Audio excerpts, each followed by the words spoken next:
Welcome to Mindful Leadership, Transforming Lives, with your host, Singh. This is where leadership meets purpose, presence, and passion. In today's fast-paced, high-pressure world, we face a leadership crisis. Too often, teams are led by managers who lack empathy, clarity, and vision, leaving individuals uninspired, disconnected, and undervalued. But it doesn't have to be this way. Great leadership isn't born, it's built. The end game: empower your leadership, inspire the world.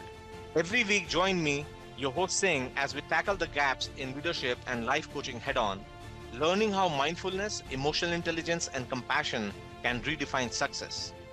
This isn't just another podcast, it's a mission to fill the void left by ineffective leadership. And it's not just about leadership in business. Life coaching for leaders and new executives is at heart of this journey. Ready to rise above the noise and lead with clarity, purpose, and impact? Join a global movement dedicated to reshaping the future of leadership one mindful moment at a time. Let's begin. Welcome back to another episode of Mindful Leadership Podcast on the Transformation Network, the podcast where we turn stress into strategy, overthinking into clarity, and overwhelm into momentum. I'm your host, Singh, the leadership coach who knows that growth does not depend and does not happen through burnout. It happens through alignment. Ponder this. You are in a meeting, everyone is staring at you, and someone hits you with the dreaded, what's your take on this question? Now, in theory, this is fine. This should be fine. You're prepared, you have got experience. But instead of answering, your brain goes full Netflix drama and your inner monologue. What if I sound like an idiot? What if this is the dumbest thing I ever said? What if they are secretly thinking I should not even be here? So, what do? You freeze. You smile like you are fine, but inside it's DEFCON 5, right? And suddenly, learning does not feel like growth. It feels like standing in front of class, realizing you forgot to wear pants. Here's the thing, that moment, it's not just about learning, it's about fear. Because for so many years, learning is not framed as, wow, I'm expanding.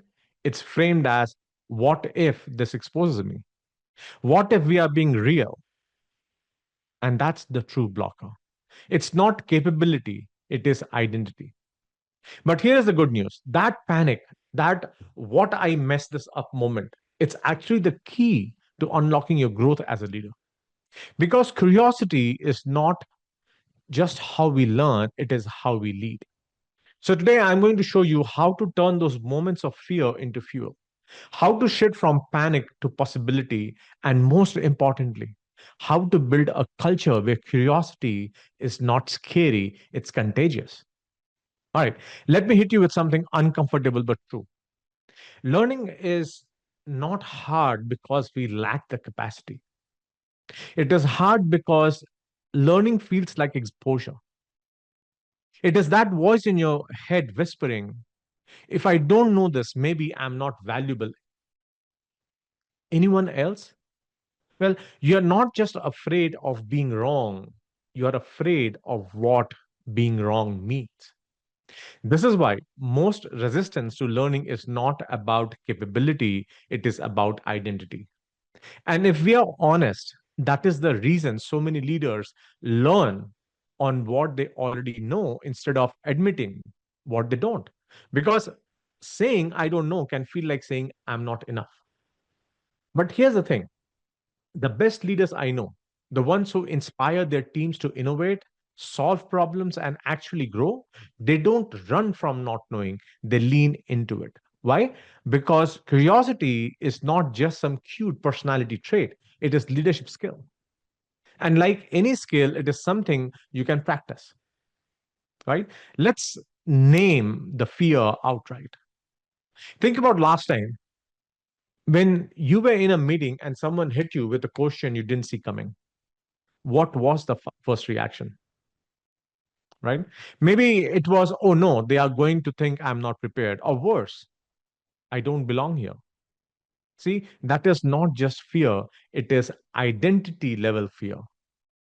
But here is what I need you to know, your value as a leader is not tied to having all answers. It is tied to your ability to be able to ask better questions. Because curiosity is what separates great leaders from good ones.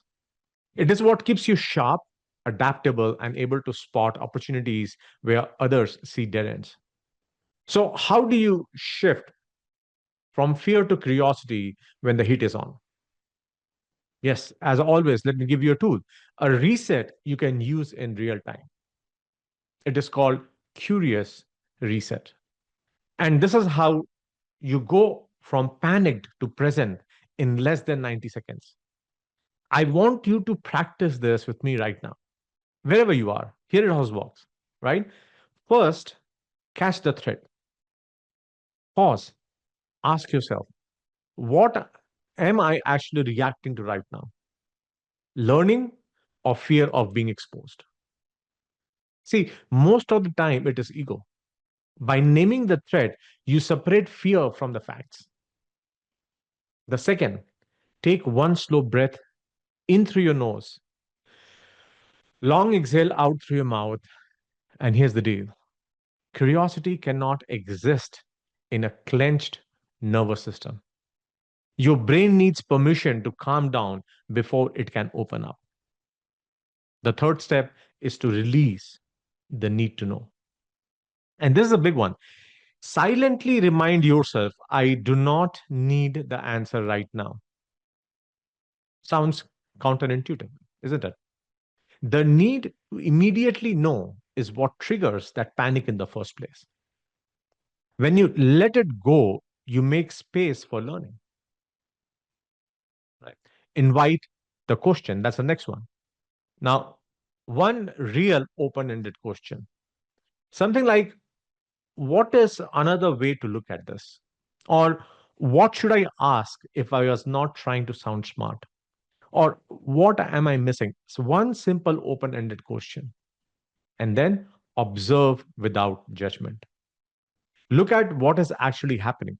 Just facts, no stories, no self criticism. Just what is the situation right now? Now use the learning and ask yourself, what is one insight I can apply immediately?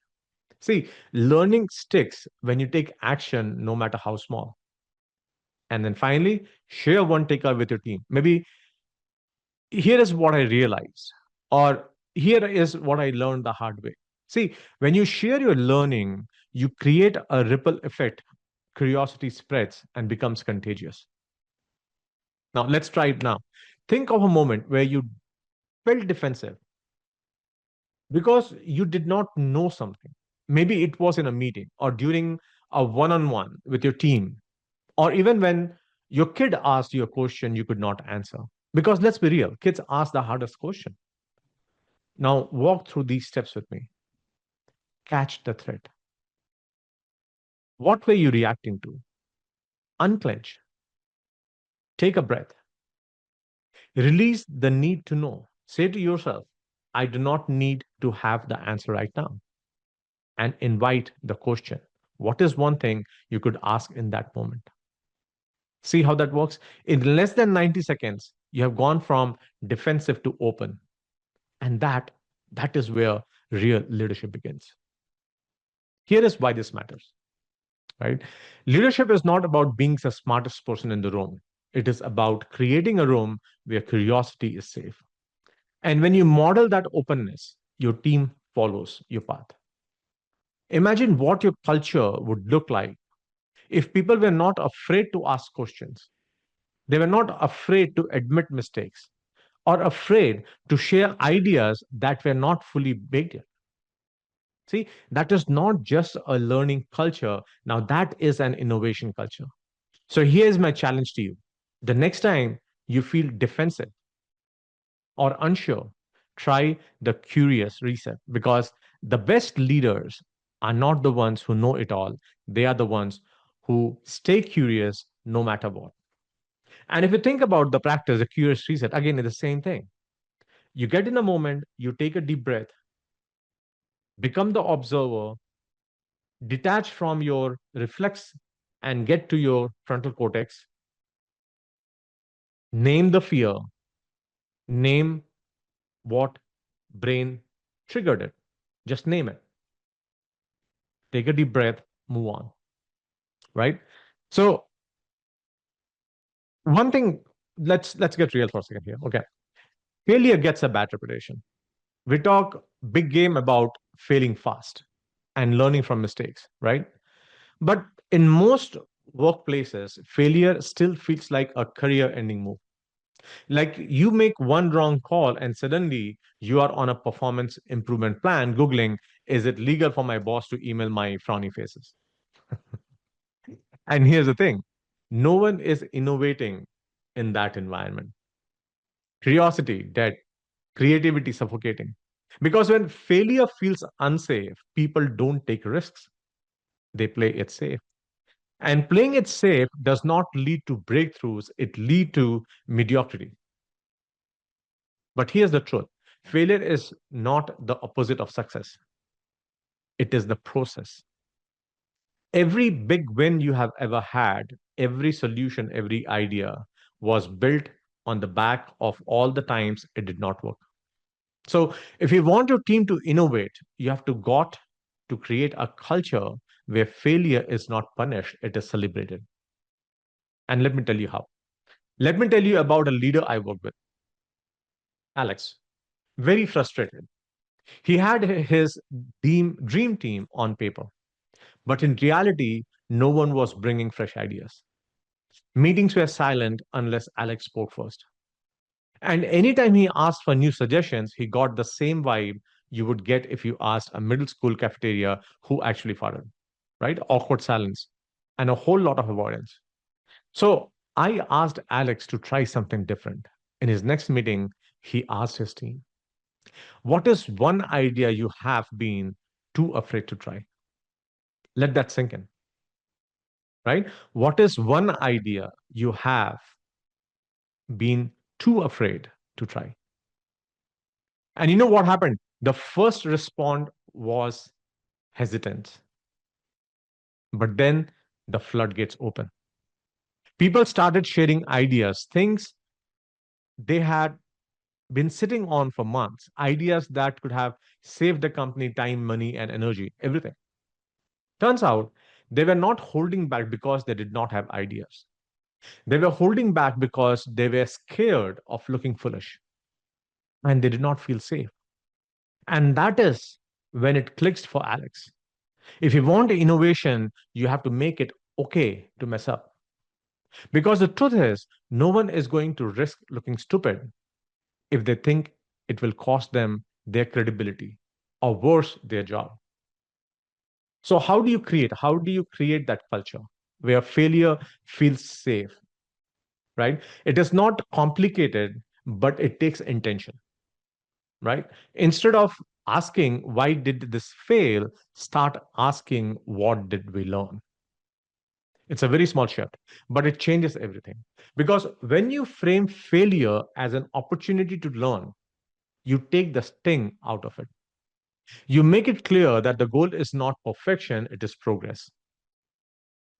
And here is where it gets really powerful. When you celebrate risks, even the ones that did not work, you send a message to your team that trying matters, that courage counts. Think about it. What is the last thing you celebrated? Someone on your team for taking a risk, not just succeeding, just trying. If you cannot think of an example, that is your sign to start. Because when people feel safe to take risk, they don't just show up, they step up. They bring you ideas, solutions, and experiments.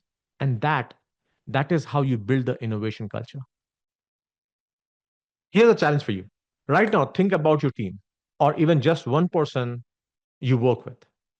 What is one risk they have taken recently? Maybe they pitched an idea that was not fully baked. Maybe they spoke in a tough meeting. Maybe they tried something new and it did not work. So here is the question, did you acknowledge their effort? Did you celebrate their courage? And if the answer is no, you have got homework. Go back to there. Even if the moment feels small, say, hey, I saw you tried and I appreciate it. Because, friends, here's the thing, when you celebrate effort, you get more effort. When you celebrate curiosity, you get more curiosity. And when you make failure feel safe, you open the door to innovation, right? So, failure is not the opposite of success, it is just a process. People don't innovate when they're scared of looking stupid. And if you want a culture of curiosity, celebrate the risks, not just results. Leadership is not about creating a team that never fails. It is about creating a team that is not afraid to fail. Because when you make failure feel safe, you unlock courage, creativity, and curiosity. Your team needs to grow. So here is your move for today. Find one person on your team who has taken a risk recently, big or small, and celebrate it. Let them know their effort matters because when you do that, you are not just leading, you are inspiring. All right, let's get real for a second. You cannot build a learning culture with posters about growth mindset taped to a break room wall. You can try, but trust me, no one is walking past that sign on their way to coffee machine thinking, you know what, today I will embrace failure. No. Culture is not what you preach, it is what you practice. And if you want learning to stick, it cannot be just something you talk about at an annual retreat in a hotel ballroom with stale croissants, right? It has to be backed into the day to day. So today we are talking about three ways to make learning part of your culture, not just something that sounds good in a slide deck. It is simpler than you think. So let's start with this. If you want your team to embrace learning, you have to go first. Be the most curious person in the room. Ask the dumbest question. Admit when you don't know. And here's the kicker, share what you are learning. Because here is what happens when you do, you give your team permission to do the same. When they see you say, hey, I just read this article and it completely changed how I think about whatever that topic, or I tried this new strategy last week and here is what worked and what did not. See, now you start modeling curiosity, and curiosity is contagious. It is like laughter. Once one person starts, it spreads. But someone has to go first. Think about it. If Steve Jobs hadn't been curious enough to ask, what if a phone could be an iPod? We would all be still carrying around that brick like Nokia's and Motorola and earbuds tangled in our pockets, right? Curiosity is not just about asking questions, it is about creating the space for better answers. And here's the thing, learning does not have to be massive, time consuming. Not every growth opportunity needs to be packaged into a 3-day seminar with a PowerPoint slide that says, welcome to future leadership. Now, sometimes the most powerful learning happens in the smallest moments. For example, at the end of your team meeting, next, whenever you have your team meeting, instead of just wrapping up with, okay, good job, see you next week, try this. Ask one simple question. What is one thing we learned from this project, from this conversation, from this meeting? That is it. No big production, no extra time, just 30 seconds to reflect. Those small moments build big habits. They remind people to pause, to think, to grow. And before you know, you have built a team that does not just execute, they evolve.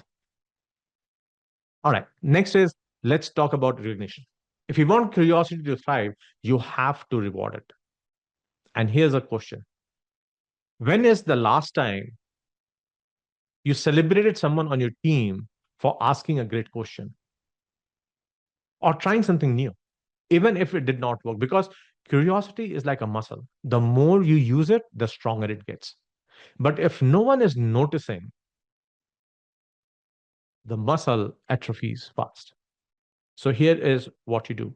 The next time someone on your team asks a thoughtful questions, acknowledge it. Highlight it in front of the group. And if someone takes a risk, even if it does not pan out. Celebrate the courage to take that step, to try. Because when you reward curiosity, you are not just saying, good job. You're saying, this is who we are. This is what you value. And you know what? That is how you create culture where people feel safe to learn, to innovate, to grow. Because they know it is not just about getting it right, it is about getting better. Okay. So now pause for a second. I want you to think about your team or just one person you work with, right? And ask yourself honestly, what is one small way you could create a culture of learning this week? Maybe it is sharing something you have learned. Maybe it is asking them, what is one thing you have been curious about lately? Or maybe it is celebrating someone for taking a risk, whether it worked or not, right? Pick one thing, write it down, and commit to doing it this way. Because culture does not change with giant leaps. Okay. It changes with small, consistent steps. Here is another great way of starting your meetings. Whenever, and this is, coming with this 20 years of experience doing this every single meeting I've had with anyone. Um, you ask three simple questions at beginning of the meeting, and I'll explain the science behind that. The first question, you pause and take a piece of paper and write, what is the outcome I'm expecting individually and for the team? See, the research shows that 95% leaders walk in a meeting where they're not present, they're not there. They're occupied with their scarcity in their calendars, right? So, how do you get them in the present moment to make that conversation productive? Is to ask that question so that they can get off of their amygdala and start focusing on their prefrontal cortex, right? When that happens, so the first question, what is we want individually and collectively out of this meeting? The second question, if you were not here, who would be the best person to do this work in your place, right? So you now tie curiosity with priority, curiosity with efficiency. And the third question, if you are not here, what else you would be doing? That's, these kind of conversation changes the dynamics of how we work, right? You go from linear, just doing my task, to quantum growth in your life, right? So here's the bottom line: be the most curious person in your room because curiosity spreads. Second, look for micro learning moments because small habits create big impact, and reward curiosity because what you celebrate becomes a culture. And remember this, learning is not just something you do, it is something you embed. It is not a separate activity, it is the way your team works, it is the way they think, it is an operating system for your team that you instill. So here's your move today. Okay. Pick one small way to model curiosity this week. Share something you have learned, or ask a great question, or celebrate someone for their effort, not just results. Because when you lead with curiosity, you are not just building a smarter team, you're building a stronger culture. And that, my friends, that leadership at its best. All right. So, what we have learned today, learning is not about knowing, it is about managing fear, right? It is that process that you have to go through to be able to identify what is that fear, name it, become the observer, just in that moment, name it. Because remember, whatever you name, you can tame. So the moment you name something as a fear, your brain now acknowledges that and does not go into fight and flight mode when it sees that next time, right? So learning is not about knowing, it's about managing fear, right? Second, teams thrive when failure feels safe, not punished, right? So, how do you create that culture where people feel safe to fail? And third, small moments of curiosity build the habit of growth. But let me ask you this, what are you going to do with that? Because leadership is not about what you know, it's about how you show up, right? And that brings me to your today move. The next time you feel defensive in a meeting, unsure what to do, or like you are about to fake your way through an answer, I want you to try the curious reset, right? Remember, take one slow breath, inhale through your nose, exhale through your mouth. Seriously. And if you're clenching your jaw right now, let it go, right? Ask yourself, what is another way to look at this? And then share what you notice, your insight, your learning, or even your uncertainty with your team. Because here is the truth, curiosity creates connection, right? When you show up curious, you give your team permission to do the same. And that is how you build a culture where learning is not scary, right? It is contagious. And if you're ready to go deeper, ready to get crystal clear on what drives you as a leader, your next step, DM me with the words curious leader on LinkedIn. I will send you the purpose factor assessment. You can go on my website, singleadership.info, and you can take that test. This is not another personality test. It is a tool to help you uncover what fuels you, what grounds you, and how to lead with clarity, curiosity, and courage. It shares the four different archetypes that we all have, right? What is my natural advantage? How I show up in the world naturally. What are the things I have learned in this life so far, right? Experience and learning.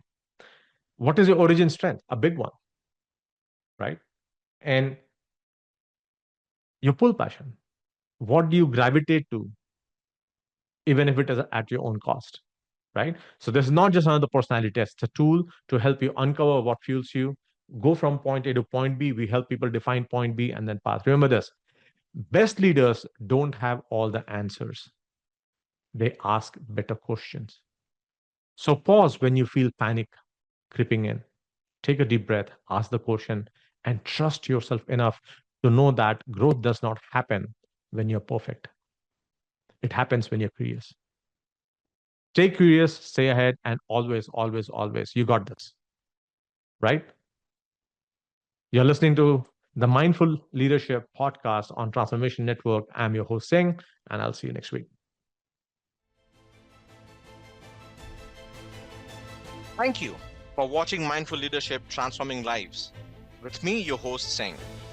We are honored to have you join us on this journey to explore the transformative power of mindfulness, emotional intelligence, and authentic leadership. Tune in every week on transformationtalkradio.com at noon Pacific on Tuesdays, where we will continue to explore how mindful leadership can create a ripple effect of positive changes in your life and lives of those you influence. This show is dedicated to helping you lead with purpose, presence, and passion.